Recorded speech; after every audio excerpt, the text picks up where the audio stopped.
What's up, guys? I'm just a gamer, and I'm back with another reaction video. Marvel Tōkon has released a beginner's guide video, basically a 11-minute long video detailing the mechanics of the game, which is super exciting just because, just like everyone else, I'm very excited for this game and I'm very interested to see how this game works. I love Marvel vs. Capcom. Obviously, I'm very jealous of the people who get to go, actually get their hands on this at Evo tomorrow. So yeah, just this little bit is really exciting to watch, and I'm really curious to like know all the gritty details of how this game works. So yeah, enough of me talking. Let's get into it.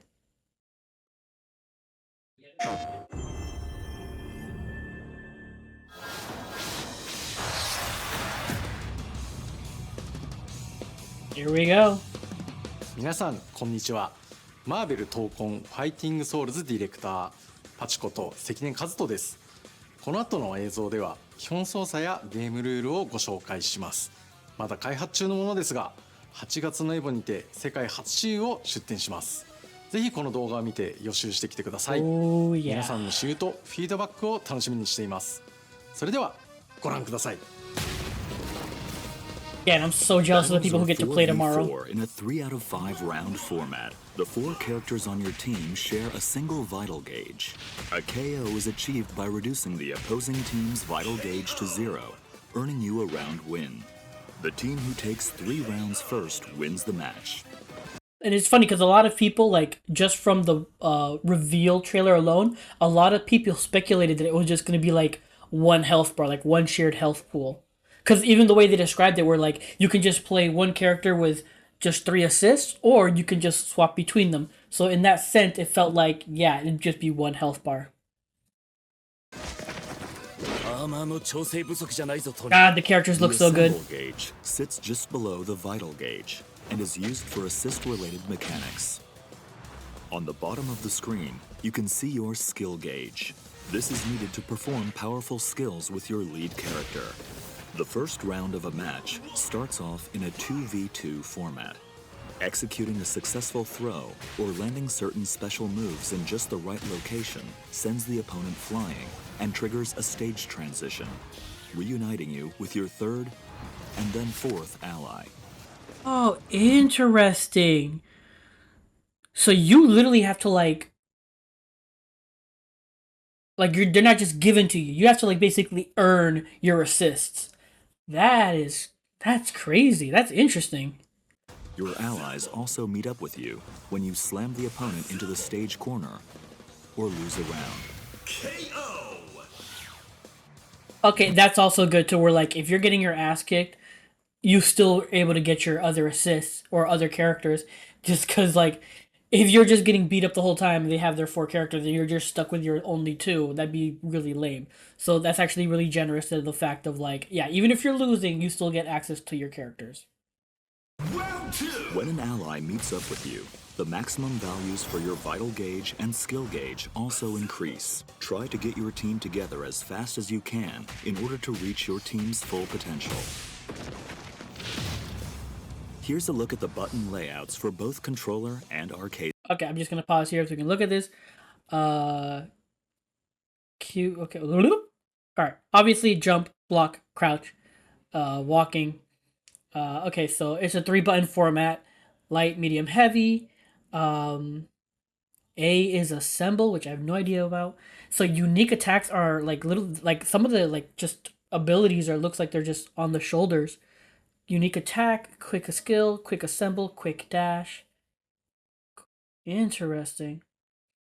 Weird. But I kind of figured just because Arc Systems, I think almost every single game they've put out has been like a 3-button layout format in the sense of like light, medium, and heavy. But everything else is like, I'm curious to see what what they do. Because if they're just shortcuts to abilities you can do normally, that's like, Stick. Please keep in mind that these aren't just the default layouts, but feel free to mix things up in the key config menu to come up with a custom layout that suits your needs and playstyle. Options, such as the ability to set macros for simultaneous button presses, will also be available. Feel free to take a screenshot here and start considering a layout that works for you. Basic moves. Okay. Left and right directional inputs move your character forward or backward. Upward inputs perform a jump, Double press and to downward dash. inputs perform a crouch. Quickly tap forward twice or Yep. press the dash button to perform a dash. Yep. Quickly tap back twice or press back and the dash button to perform a back dash. Dashes and back dashes can also be performed mid-air. In the air. Yep. Input another upward direction during a jump to perform a double jump. Quickly tapping down before jumping from the ground lets you perform a high jump. You can block the opponent's attacks by inputting a back direction. Back while standing performs a standing block. Down and back Crouching block. performs a crouching block. And back while Air jumping block. Okay. performs an aerial block. Okay. A very There are Marvel 3 vs. types Capcom of like. normal attacks: light, medium, and heavy. Each attack has variations that can be used while jumping or crouching. These attacks can also change when combined with directional inputs, such as pressing forward and heavy or down and heavy in midair. Unique attacks, activated with the unique attack button, perform actions distinct to a character's abilities. Captain America throws his shield in a special trajectory. Iron Man fires his repulsor blasts. Ms. Marvel extends her arm to move. Storm creates a gust of wind across the screen. Star-Lord I'm already not sure if I like that for Storm. That you have to like set up her elemental and then use the wind to fling it at people. Don't know. Don't know. swaps the element It's just because I'm so used to Marvel vs. Capcom Storm that it's just like, that feels so weird to me, but it could be good. Also, again, I'm curious if unique attack is if that's the only way you could do unique attacks, or if it's like quarter circle light can also do the unique attacks. Because if unique attack is specifically to do those attacks, then what the hell is assemble? I would have the unique attack be, one of the face buttons. That way it's easier access than art. You can customize the controller. It's just a weird that they would lay it out like that to me by default. It's just weird. in his element gun. Dr. Doom creates a shield that defends against projectiles. Some characters' unique attacks feature variations when combined with different directional inputs. Each character has their own set of special moves called skills. You can perform a variety of skills using different combinations of directional inputs and the skill button. Press the skill button, medium, and a directional input to perform a variation of that skill. Pressing the skill button, heavy, and a directional input costs you 25 skill gauge, but allows you to use the EX version of that skill, called an extra skill. Skills are not limited to the skill button. Command inputs There they can also are. be used to perform skills. Okay, so skills are like, special moves, but the unique attack specifically is unique attacks. So yeah, that's weird, but interesting. Skills performed with command inputs deal slightly more damage. Yeah. Super skills are powerful Get rewarded for not using shortcuts. Yeah. No. special moves that cost 50 skill gauge. They can be activated by pressing the skill button, medium, and heavy simultaneously. Ultimate skills pack even more of a punch and cost 100 skill gauge. They can be activated by pressing the skill button, medium, heavy, and forward simultaneously. Both super and ultimate skills can deal serious damage when worked into a combo.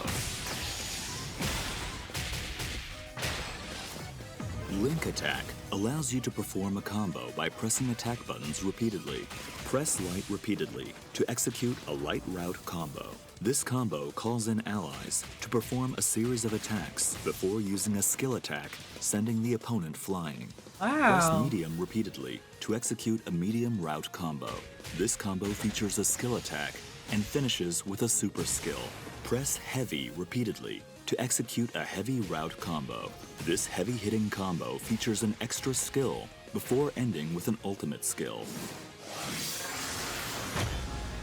You can change routes midway during the link attack as well, such as going from light to medium to heavy. The assist attack in the light route powers up with the more allies you have available on your team. Slam launcher. Wow, that's so Press down and heavy curious. near the Because again, it's very similar to their past games, but at the same time, it's like auto. It's like DBZ, where you can just auto combo if you just press the one button long enough. But obviously, there's variations and stuff like that. So there is that DNA in there. the opponent to launch them into the air with the slam launcher. After launching the opponent, you have a set duration of time to perform a series of follow-up attacks while mid-air.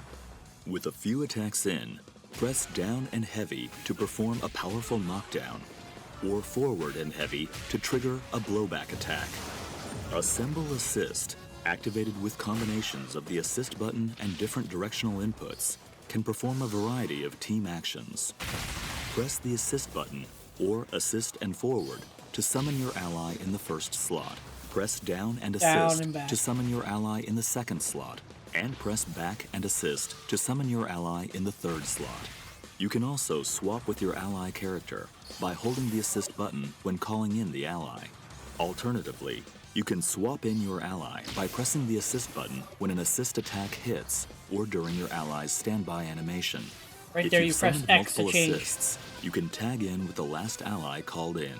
A tag cannot be performed if either your lead character or ally are hit by an opponent's attack during the assist. There are various types of Assemble Assist actions. The assist attacks will change depending on the slot each ally is in. This was something that was it Maximilian Dude? Is this something he touched on? Where he actually called this, where he said, like, depending on what slot they are, will depend on what type of assist they do. I think he's the one who called this out. If an ally is summoned in mid-air, or after performing an attack with the lead character.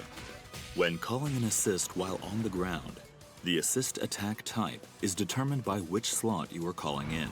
Tapping assist summons the ally in the first slot to perform a shooter assist, generally using projectiles. The down and assist input summons the ally in the second slot to perform a vertical assist, generally with an anti-air attack. Lastly, the back and assist input summons the ally in the third slot to perform an assault assist, an attack that leverages the unique abilities of that particular ally. Calling an ally... So, projectile, anti-air, and unique attack. Those are the three assist types. Mid-air performs an Or, aerial... depending on the unique attack, maybe homing? Again, very similar to Dragon Ball Fighters? assist. Assemble Rush. Pressing assist after your lead character lands an attack brings in an ally to perform a lunging attack. This costs 1 bar of assemble gauge, but it is highly versatile to keep a combo going or to cover for a blocked attack. Assemble Smash is a powerful attack that lets you endure hits from the start of your move and until just before your attack lands.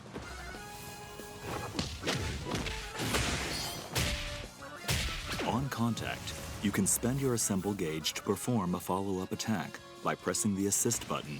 Each ally's follow-up attack costs 1 bar of assemble gauge, but garners stronger effects. The aerial version is a lunging move that tracks to the opponent's position. Oh, there's your homing. Assemble Counter. Press assist, light, and back simultaneously to perform an assemble counter. This costs 1 bar of assemble gauge to activate, but endures attacks directly after activation and performs a counterattack with an ally. Use this with caution though, as it leaves you vulnerable if it whiffs. Super Assemble. Pressing a direction and assist during a super skill calls in an ally to perform their super skill. After the attack, the called-in ally will be swapped in as the lead character. Super Assemble can be performed up to 2 times in a row, making it an effective option, capable of unleashing 3 characters' super skills in one fell swoop. It costs 50 skill gauge each time to activate, so keep an eye on your gauges when you go for it. Crossover is a defensive technique that calls in an ally to cut in while you block. This can be executed by inputting assist and light while blocking, and is a great option to go on the offense, as it lets you interrupt the opponent's attacks. However, the opponent can counter this with their own crossover reflect. Basically, it's like Street Fighter's drive counter. Crossover reflect can be performed by pressing assist and light during the opponent's crossover. If you execute a crossover reflect at the last moment, this becomes a perfect reflect and triggers a counterattack against the opponent and their ally. Wow. Mastering the timing to execute a perfect reflect is quite challenging, but if successful, it prevents the player from summoning assists for a duration, giving you the upper hand. This mechanic can be tough to master, but give it a shot once you get a hang of the controls. That's the vibe. That's the vibe of this game that I'm getting overall. That it's a easy to pick up, very difficult to master game. That's the vibe I'm getting from this. いかがだったでしょうか。よりエキサイティングな体験を提供できるようスタッフ一同全力で開発に取り組んでいます。世界初私有となるエポでのトライアル版をぜひ楽しんでください。マーベル闘魂ファイティングソウルズはプレイヤーの皆さんと一緒に育てていきたいと思っています。皆さんからの忌憚のないフィードバックをお待ちしています。また今後の発表を見逃さないよう各種 SNS をフォローしてください。それではエボでお会いしましょう。最後までご視聴ありがとうございました。Very cool. Very, very cool. Alright guys, that was the beginner's guide to Marvel Tōkon, which will be playable at EVO tomorrow. And yeah man, the game looks amazing. The animations look so crisp and fluid. The character designs are just incredible. I'm totally expecting them to at least announce 1 or 2 new characters at EVO. I mean, they have to at this point. This game is so like anticipated that they have to keep that hype going. But yeah, like again, like everything they showed off, it's very much in line with what I thought with previous Arc System games. Obviously, there's like some DNA in there, but yeah, still, it's very, very cool, and I'm just curious as to how well this will pick up, not just with casuals, but with the hardcore, like with the fighting game community. I wonder how they're gonna take it, because again, like exactly how he said it and I said it before, like this game looks like is like again easy to pick up if you just want to button mash, but very difficult to master like if you really want to dive into it. And yeah, like I can't wait to see what the FCG does with this game, because it looks like it's gonna be insane. But those are my thoughts, that's my reaction. If you enjoyed this video, please leave a like or comment down below. I'd appreciate any and all feedback. Subscribe. I'm streaming on both Twitch and YouTube because I have not figured out multi-streaming. So if you'd like, you can follow me on Twitch at twitch.tv/justagamerinc, all together one word, or you can click link below. And on YouTube, just hit that notification to know when I go live. But what are your thoughts on Marvel Tōkon? What are your thoughts on like this beginner's guide? Was it like a lot? Was it too much? Was it a lot? I will admit that there's quite a few mechanics in this game that it's just like, whoa, it might be a bit overbearing. Or is this just par for the course of any fighting game you want to jump jump into? I would love to hear your thoughts in the comments down below. But regardless, thank you for watching, and until next time, take care and have a good game.